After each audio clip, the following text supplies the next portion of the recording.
Hi YouTube. The project for the Volvo S60 heater is underway. You'll notice that that appears to be a Volvo seat in my basement. Yes, the connectors, I'll show you in just a second, the connectors are in a horrific spot. It's just as easy to pull the seat, or at least to remove several of the bolts on the seat and move it out of position, as it is to try to do it in place. So it's cold outside. Got a few other repairs to do, and I wanted to essentially get it in here where it's warm. Says, why should I suffer? So anyway, we're going to show you a couple of things, and I'll bring you right back when I set it up. Okay, the welcome to the bottom of the 2002 Volvo S60 2.4 liter T for turbo. This is the power seat from the bottom side. This is the driver's side. Not really going to cover the removal because it's pretty straightforward.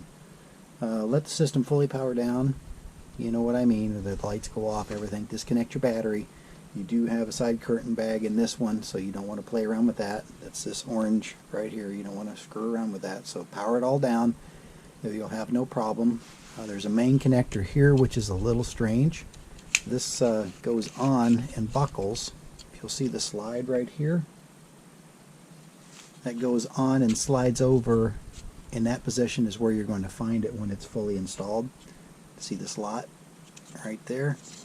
So it's going to feed over, and then it locks, and then this bail comes over. All right.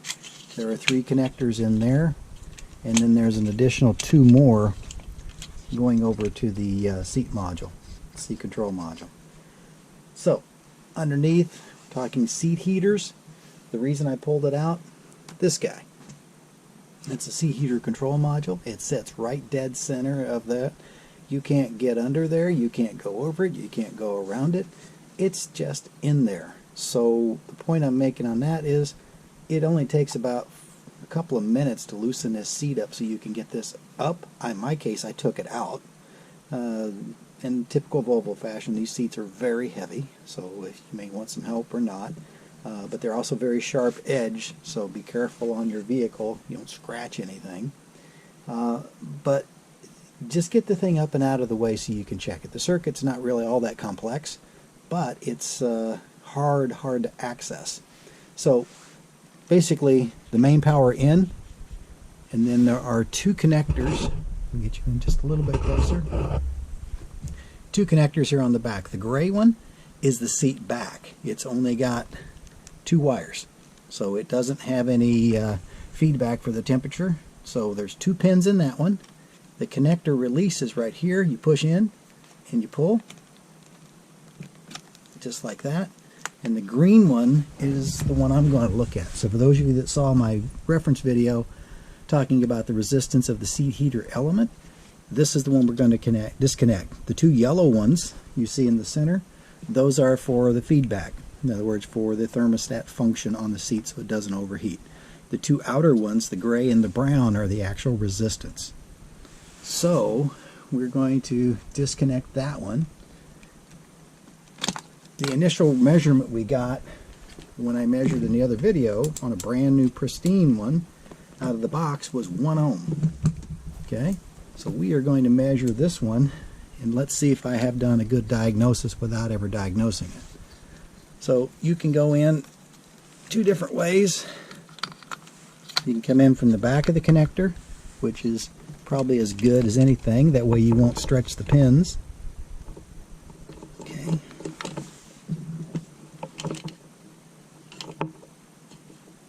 No continuity. None. 0, zip, nada. The other seat heater element that's new in the box across the room, it's 1 ohm. Okay, so it's open.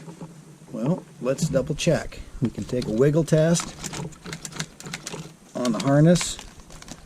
Doesn't appear to be anything like that. So the heat element inside the seat is a grid, okay, and I'm assuming it probably has a break, which is causing it to leave out in one wire, go through the grid, and it's not making it back. So the initial fault code on this one was seat heater resistance high, lower, so that's it. It might still have a problem with the controller, don't know, but I can tell you that the seat element is bad.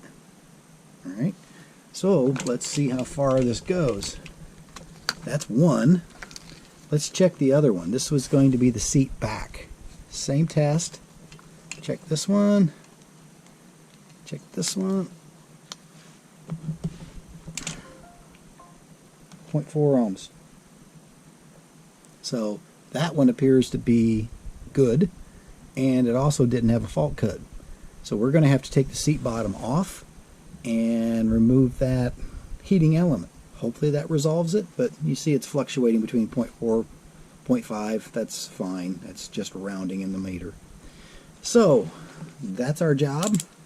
We're going to get to it, but we also have some other stuff to look at and try something I've never done before. We're going to try to stitch some leather seat back together. This seat is not pristine. It is not premier. It's got some stitching that's missing. I don't know whether they made it out of some water-soluble dental floss or something, but the stitching is all gone. So we're going to fix it. It's not going to be beautiful. It never is, but this is real leather, so it really is never going to look gorgeous for long. It's good leather, really reacts over time. It wears. It's got scuffs, but the seats, for those of you that drive a Volvo, extremely comfortable, very supportive. You can drive for hours and really have no issue. So that's what we're going to do, and I just want to bring you up to date on it, and we'll get into getting the seat cover off and then taking care of that, but I need to work on something else before I get to that point. So we'll bring you back.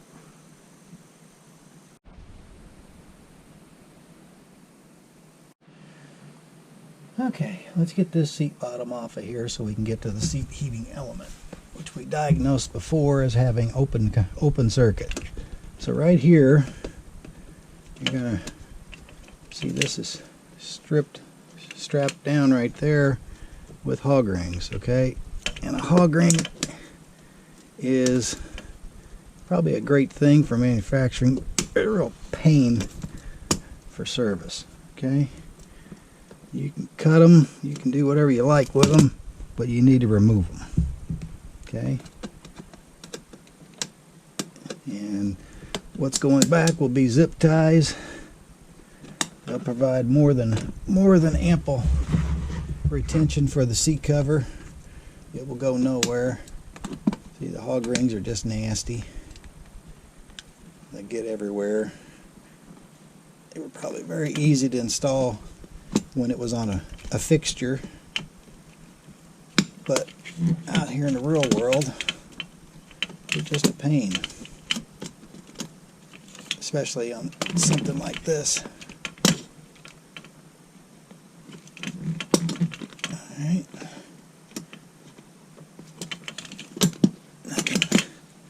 nothing fancy. A couple of them are doubled up.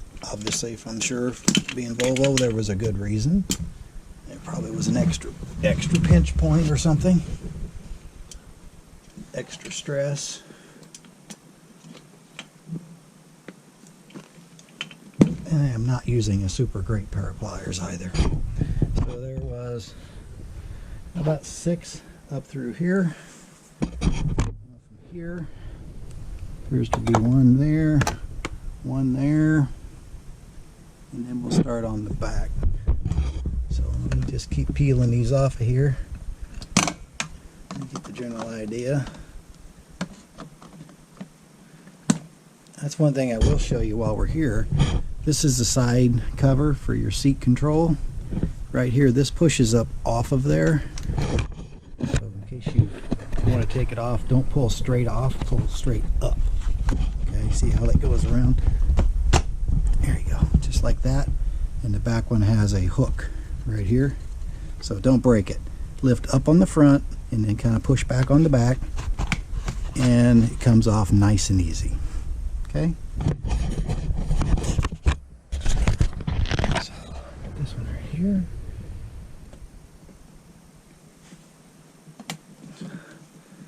and I'm sure you could get maybe a trim shop to do this for you.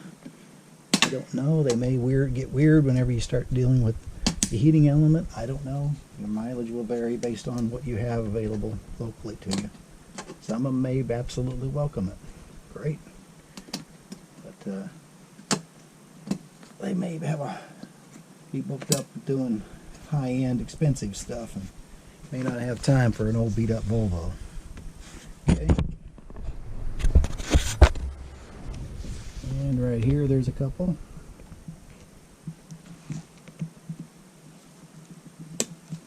I'm just grabbing them and giving them a twist. That'll stretch it. Not have much luck cutting straight through it. Get that off. I'm not trying to grab the fabric, I'm just trying to grab the hog ring. Okay. I'll come back once the seat's off.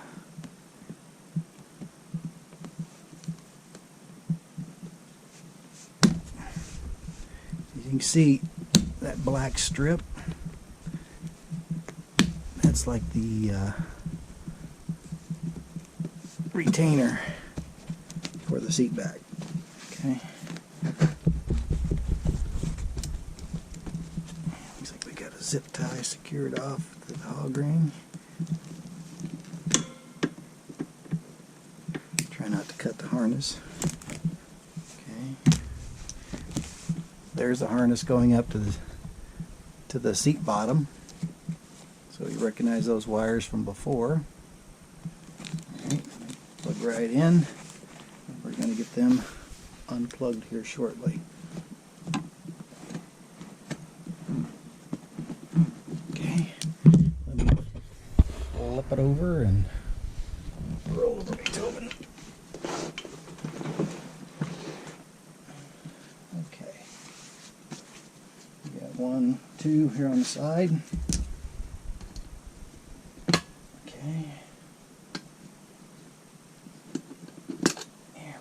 You get the hog ring out of there, it's not too bad.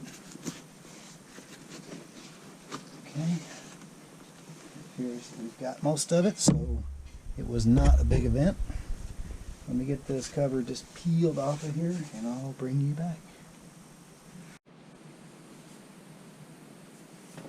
Okay, it helps to push down on this one and kind of work the foam around it.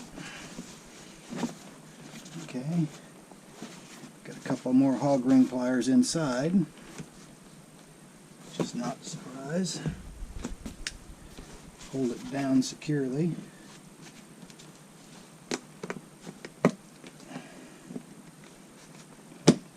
Okay, you see it right there. Goes right down into this metal hook here. Metal hook there. Whoop, you can see the seat heating element right through the stitching there.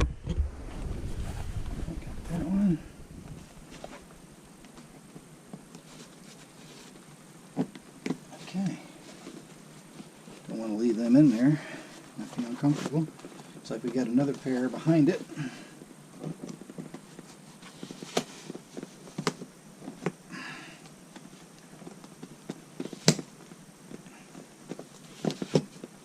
Okay, and one more pair behind that.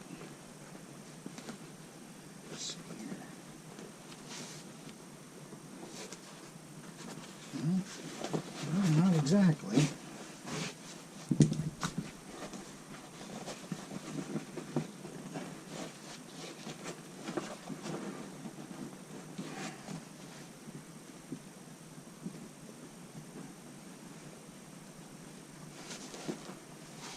Looks like we've got a wire retainer coming into the seat itself, so we will investigate that. There's a hog ring down there, and that appears to be going up into the foam. But you can see the seat heater all across here, so somewhere in here it's got a break, which, imagine the flexing of this thing, you would say, it's probably not unreasonable. Okay, let me get past this thing. Oh, there's a hot spot. Oh, look at that. I'm going to put dibs that is 100% the failure point.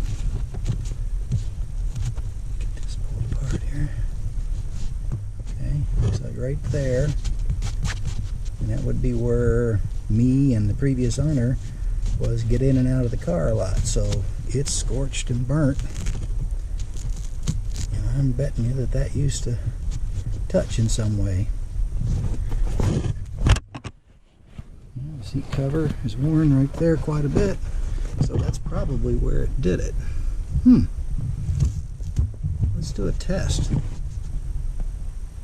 Hold on, let me bring you back.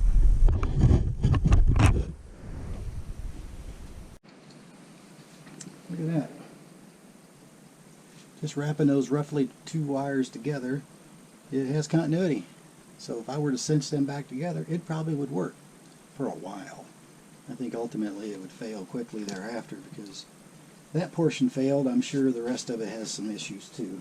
Looks like it's a, I'm going to say, a wear item based on how many seat cycles you have. But here's the connection going in. If you backtrack that, it's going to go right here to the green connector, and that's wide open. So hopefully, now the only other thing can really be wrong is this has power. That timer can be bad. I've seen those being replaced out in the world, but hopefully we can resolve it and get this thing back together. Bring you back.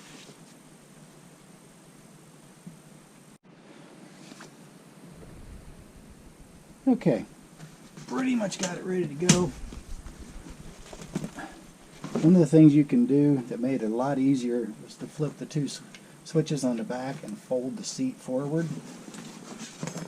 You'll notice on this one, I'm flipping the 2 locks. These guys right here, fold the seat forward, look how much room you get. So, see, there's plenty of room. So just as a tip, there were a couple more securing points here, tying down these rods. So you can see there was a hog ring there. All this will be zip tied back and it'll be fine. Now you can see the underside of it. Now you can see that in all its glory. There's the heating element here. This pad right here. And that looks like that's where it was broke. And it got hot and fractured. Now this foam comes off. I think we have to try to use a heat gun on it. We'll see what works best, but I don't think I saw that in one of the manuals. But we'll get that off, but I'm not sure how much of it's broke, but I bet you that's exactly where it's opened electrically. You can test that. See, it scorched the foam. That's where she went open. Okay. Alright. Under.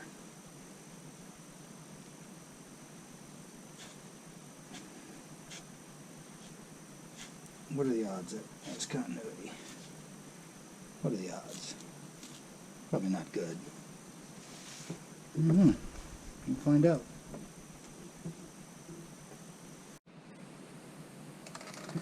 Okay. Standard hot air gun. Going to be gentle. We're going to grab it. Put a little heat to it. See what happens.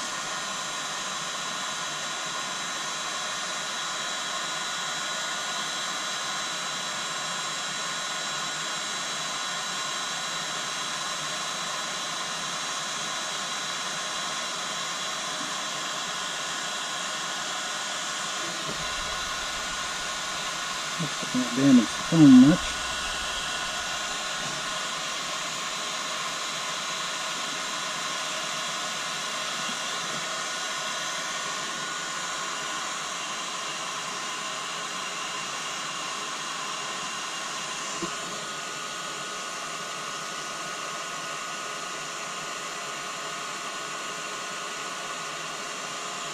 I'm real slow trying to release the adhesive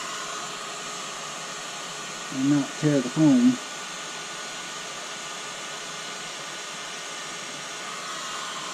I think I'm doing a combination of that.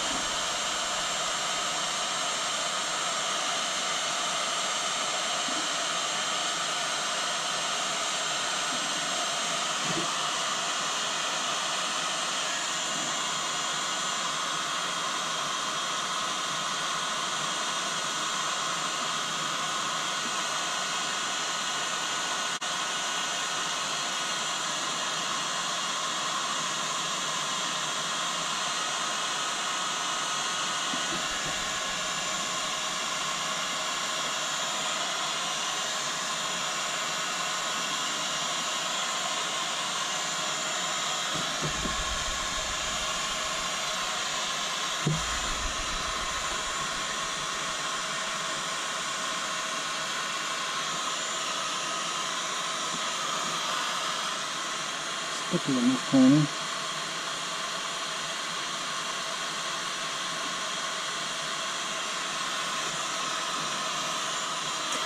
Okay, it's going to take a bit. I'll bring you back.